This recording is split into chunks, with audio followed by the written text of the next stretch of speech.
les calculs scientifiques nous apprennent que jusqu'à présent, la Terre aurait compté environ 100 milliards d'êtres humains. 7 milliards vivent actuellement et 93 milliards sont déjà morts. La Terre ne serait-elle donc qu'un vaste tombeau? Eh bien, pour réfléchir à cette question, il faut d'abord s'émerveiller.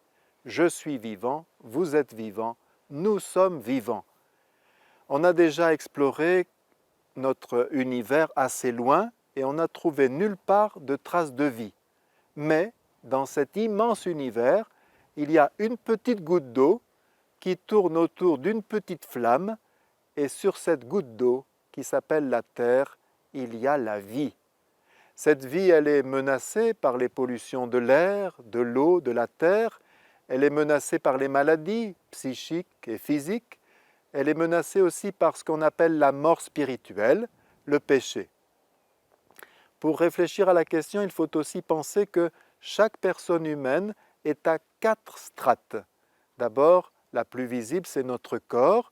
C'est un ensemble d'éléments chimiques qui disparaîtront, qui tomberont en poussière à notre mort. Puis il y a ce qu'on appelle l'âme végétative, c'est-à-dire tout ce qui est de l'ordre de la digestion, de la respiration, de la reproduction. C'est ce qui nous rapproche le plus des animaux. Il y a aussi l'âme sensitive, c'est-à-dire d'abord nos sens externes, la vue, l'ouïe, le toucher, l'odorat, le goût, et puis les sens internes, les émotions, la mémoire, l'intelligence, la sensibilité, l'affectivité. Et puis il y a ce qu'on appelle l'esprit ou l'âme spirituelle, qui est tout simplement la capacité, une espèce de radar, pour accueillir Dieu, sa parole et son amour. L'homme est capax Dei. Au cimetière de San Lorenzo, Saint-Laurent, à Rome, il y a cette petite inscription « Nous étions comme vous serez comme nous ». Ce n'est pas pour nous faire peur, mais c'est pour limiter notre arrogance, notre orgueil. Parce que, en effet, nos corps sont promis à la résurrection glorieuse. Alors, comment l'envisager? Le Concile de Florence a donné une magnifique définition de l'âme. L'âme, c'est la forme du corps. Au fond, c'est l'information vivante du corps. Vous avez sans doute fait cette expérience une fois ou l'autre.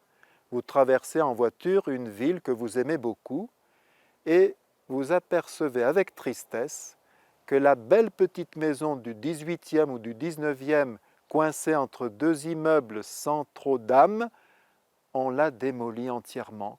Les grues sont là, les pelleteuses, on a mis des étais pour tenir les deux immeubles et tout est démoli. Et puis vous repassez un an plus tard et voilà que la maison est reconstruite, à l'identique. Et vous rencontrez l'architecte qui vous explique « Eh bien oui, nous avons tout démoli parce que nous voulions créer le maximum d'espace, nous avons creusé des caves et puis surtout nous avons bourré d'électronique, de domotique, d'informatique, de numérique, tout ce qu'il y a de plus moderne. Nous avons pu reconstruire parce que nous avions gardé l'information. Eh bien, la maison démolie, c'est notre corps à notre mort. La maison bourrée d'électronique, c'est notre corps ressuscité. Vous ne le saviez pas, nous serons bourrés d'électronique.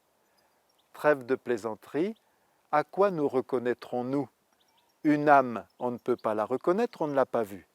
Nous nous reconnaîtrons au signe de l'amour. Regardez dans l'Évangile, saint Thomas l'apôtre, comment a-t-il reconnu Jésus?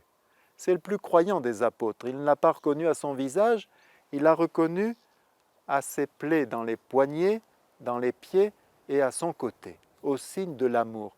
Il n'y a pas d'amour plus grand que celui qui est inscrit, imprimé dans ces parties du corps de Jésus. Eh bien, nous reconnaîtrons les autres au signe de l'amour. Un ami prêtre dit qu'il se souviendra longtemps des cliquetis du talon des souliers de sa maman. Cette maman était astronome, elle était conférencière, elle devait aller d'une université à l'autre et elle les déposait vite chez la nounou. Elle descendait 4 à 4 l'immeuble et elle allait vite reprendre son train, mais elle prenait le temps de se retourner vers ses enfants, de leur faire signe et de continuer sa route.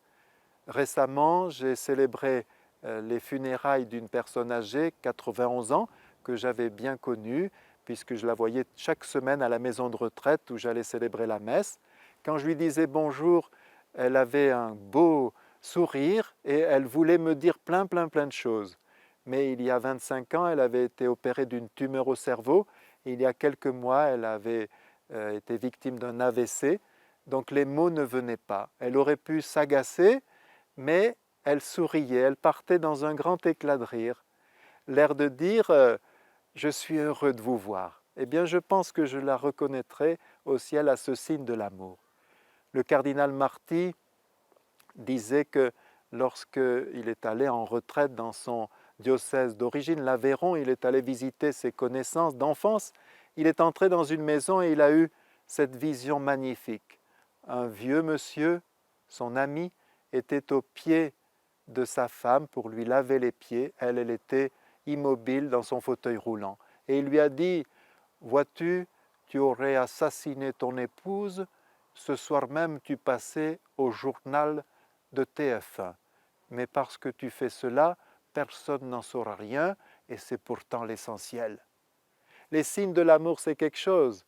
Sainte Thérèse de l'Enfant Jésus disait avec humour qu'elle était jalouse de Sainte Marie-Madeleine qui avait pu verser du parfum très pur sur les pieds de Jésus, les mouiller de ses larmes et les sécher avec ses cheveux. Les signes de l'amour. Une sociologue allemande a dit avec un peu de malice, les gens du Moyen-Âge vivaient beaucoup plus vieux que nous. Nous avons une espérance de vie de 80-85 ans. Eux, ils vivaient 40 ans et toute l'éternité.